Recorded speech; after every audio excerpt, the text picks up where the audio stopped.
Mercoagro Talks 2026, eu tenho o prazer de receber aqui no estúdio de podcast oficial da Mercoagro, diretor-presidente da Aurora Coop, Neivor Canton. Neivor, que bom te ver, bom reencontrar aqui dentro desse evento. Muito obrigado por essa acolhida aqui no âmbito da Mercoagro, um ambiente que de fato bombou ao longo desta semana, que vai marcar época e que tem tantas coisas boas que vão acontecer em consequência dele.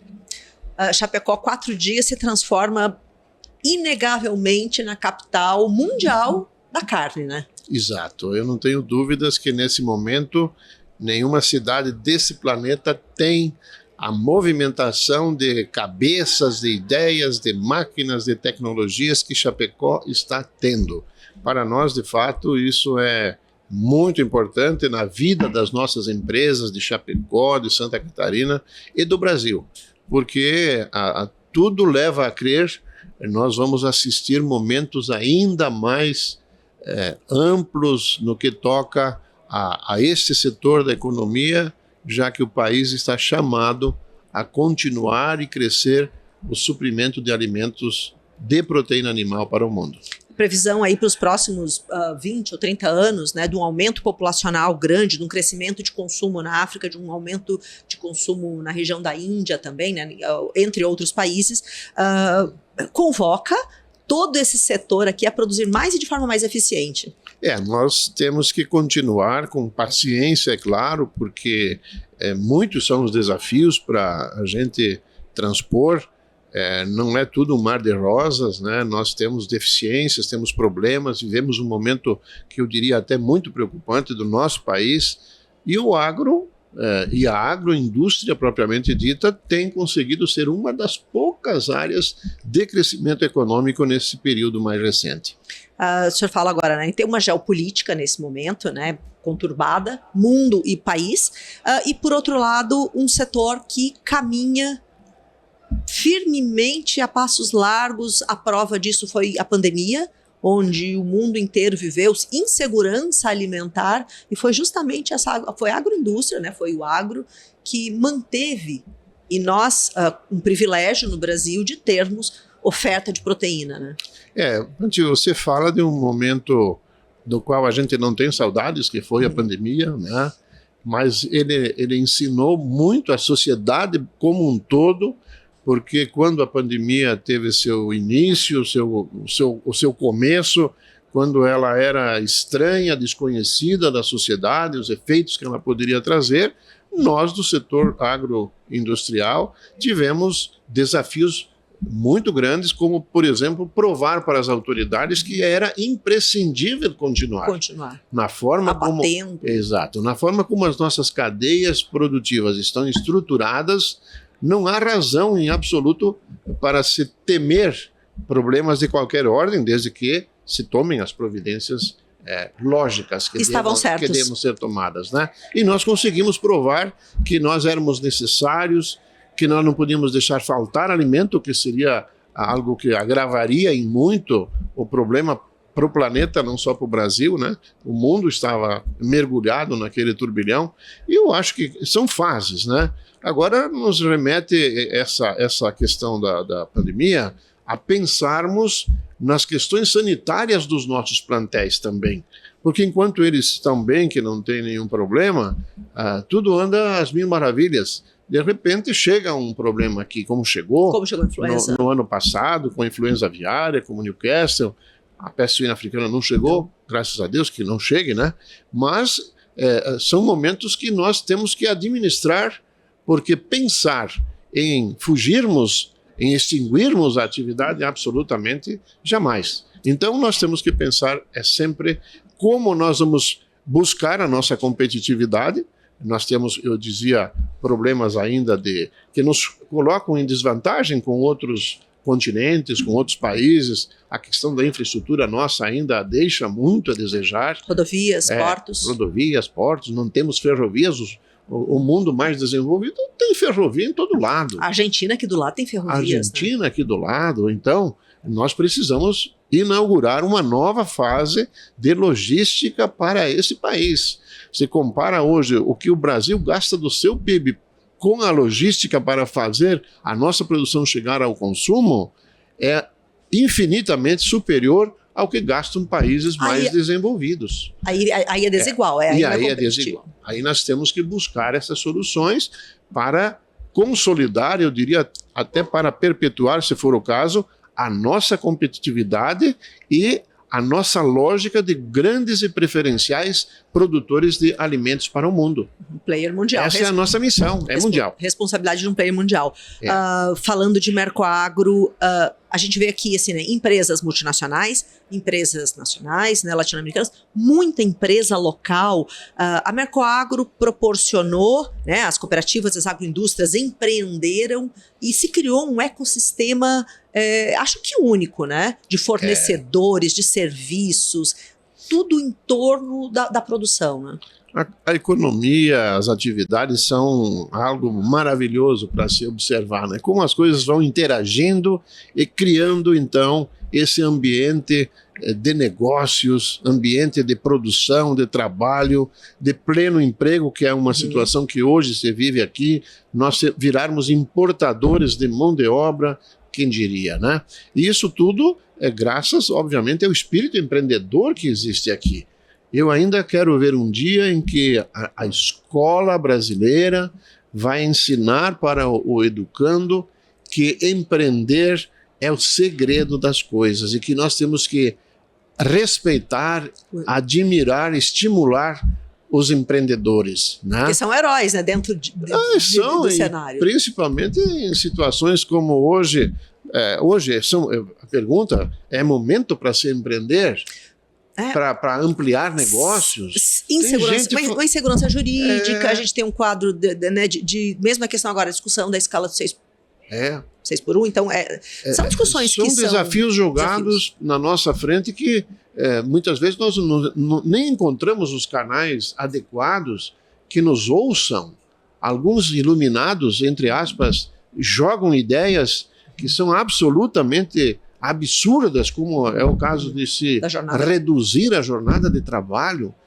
Não há absolutamente nenhuma razão para se estar pensando nisso. Nós defendemos isso abertamente, onde quer que nós estejamos, porque olha para o mundo. Eu não posso excetuar aqui, devo excetuar alguma atividade que até permitiria, mas a atividade produtiva, vai falar com um produtor rural que produz, como é que é a jornada de trabalho dele?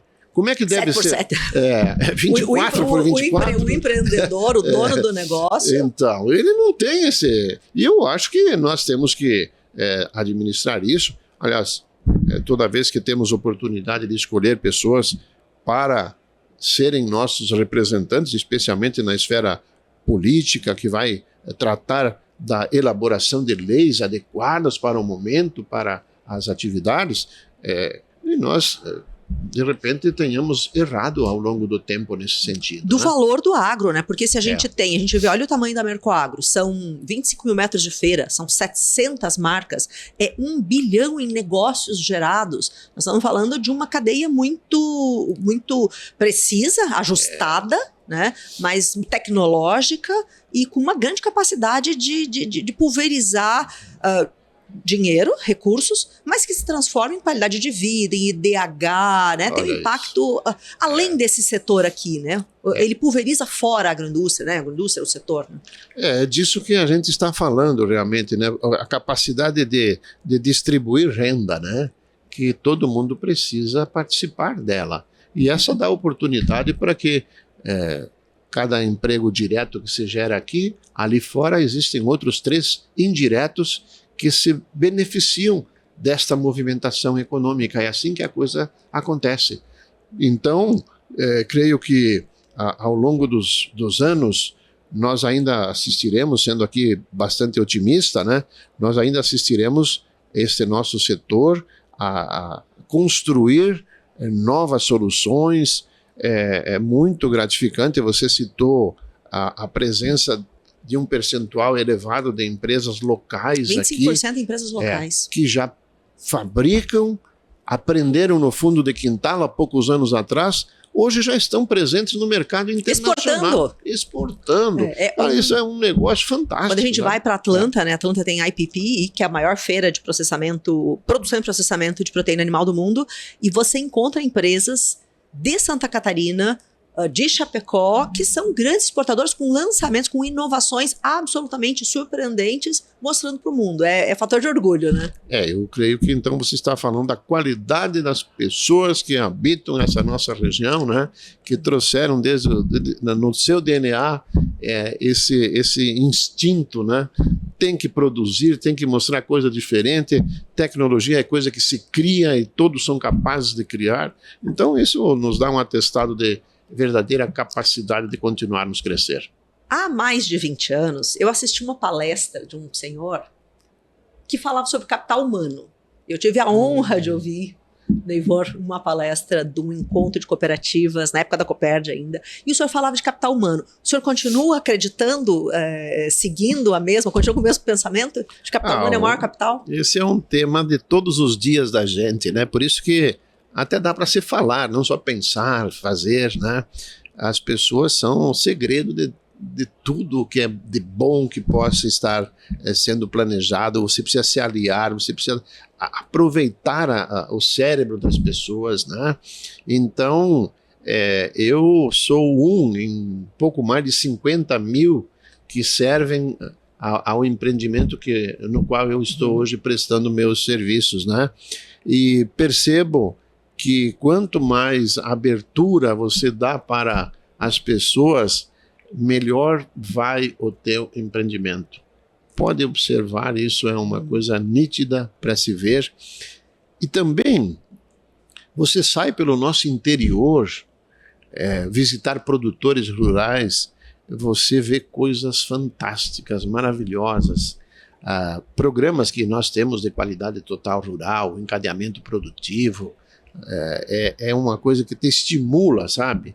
Porque faz acreditar, faz ser otimista? Faz acreditar, porque você enxerga que as pessoas fazem as coisas acontecer. Então não há milagre nisso, não. É capacidade, é qualidade de pessoas, é qualidade das cabeças que nós temos e que nós temos que dar liberdade a que as pessoas criem, porque elas sabem criar. Sistema Aurora Coop, a gente vê, né, a força, o crescimento, a ramificação, né, que vai muito além de Santa Catarina, hoje com um volume muito envolvendo famílias, e aí a gente consegue ler, né, um modelo que hoje é muito apreciado na Europa, muito apreciado nos Estados Unidos, que é a justa remuneração ao longo da cadeia. E aí a gente olha para o nosso cooperativismo, já faz tempo, né? Sim. Primeiro dizer assim, Band, que uma cooperativa não é um fim em si mesma. Ela é uma ferramenta inventada pelos seus cooperados para eles se beneficiarem da sua organização, né? Então eles vão resolver problemas em conjunto, porque individualmente eles não seriam capazes de resolver. Esse é o espírito do sistema. Juntar esforços, produzir soluções e compartilhar. Então, o sistema cooperativo tem feito isso já há muito tempo, e nós temos que ter em mente que nenhum elo da corrente da cadeia é mais ou menos importante do que o outro. Onde é que é mais importante? É a indústria que nós temos, que transforma a matéria-prima? Depende da matéria-prima. Ele depende da matéria-prima, mas também não adianta o produtor produzir e a indústria transformar se não tem quem coloca isso no mercado de maneira eficaz, com resultado. Então, você tem que saber que tem um custo global a tua operação e que esse custo precisa adicionar a ele alguma margem a mais para poder sobrar para quem trabalha, produz e já investir, melhorar. Essa é a cadeia que gira e não foi feita para parar. É um círculo virtuoso. A Aurora Coop é parceira, apoiadora da Mercoagro, vive isso. O senhor observando, né, vendo essa edição, lhe surpreende? Olha, eu quero ser sincero, nós já vivemos outras edições, né? Essa edição foi melhor ainda, né? E não posso dizer que surpreende, porque a gente acredita na capacidade de quem promove, de quem organiza. Nós temos uma proximidade bastante grande com as pessoas que lideram esse trabalho de organizar a Mercoagro, e por isso, na condição de patrocinadores, nós investimos um pouco de recurso para apoio, porque nós também sabemos que é um investimento, como eu acabei de dizer, não é uma despesa, né? A gente tem o prazer de ver que todos os que são à testa desse movimento têm intenções de tratar bem dos expositores, de recebê-los, preparar a cidade para que eles se sintam bem, e é esse o depoimento que se ouve, né? Chapecó está se constituindo numa cidade acolhedora, que todo mundo gosta de vir para cá, e isso tudo vira em negócios que são os que movem a nossa terra. E o turismo de negócios, né, a partir de eventos como a Mercoagro, tem um impacto momentâneo. O setor todo tem um impacto de longo prazo, mas ainda assim a cidade se beneficia muito, né? Rede hoteleira, transportes, todo mundo respira um pouco de Mercoagro durante esse período, né? Com certeza, quem estiver acompanhando o desenvolvimento de Chapecó precisa eleger as causas desse desenvolvimento, né? E as causas são exatamente pelo fato de sermos uma terra de empreendedores que acreditam. Olha, você falou da gente que vem para cá, a cidade hoje tem uma capacidade de hospedagem extraordinária, mas acaba beneficiando até mesmo as cidades vizinhas, porque aqui não couberam todos. Então tem espaço para mais? Tem. Não só na área de hotelaria, né? Mas toda uma área de gastronomia, de prestação de serviços. Até porque tem fila de espera na Mercoagro, continua tendo uma fila de espera, então né? A fila de espera é coisa que agrada muito, né? E aí vai provavelmente precisar se resolver isso, né? Aumentar ainda mais. Para a gente finalizar, um pouco o senhor é um homem otimista, o senhor vendo aqui nos corredores da Mercoagro, né, empresas desenvolvendo sistemas, ainda há mais, é possível produzir ainda mais e melhor? Sim, pensando em proteína animal? Sempre há espaço para se ampliar, sobretudo desenvolvendo mais e mais esse setor que eu diria, inesgotável quanto à criatividade. Os nossos processos de pesquisa e desenvolvimento de produtos sempre encontram novos momentos para se olhar ao mercado, aquilo que talvez esteja acontecendo em outros mercados, em outros países, nós já podemos importar para cá também, além daquilo que se cria por aqui, né? Então, há sim cenários muito favoráveis sob o aspecto de agregação de valor na atividade de proteína animal. Isso vai sendo explorado. Muito obrigada. Eu conversei com o Nevor Candon. Mais uma vez, muito obrigada pela sua entrevista, por estar aqui com a gente no podcast oficial da Mercoagro 2026.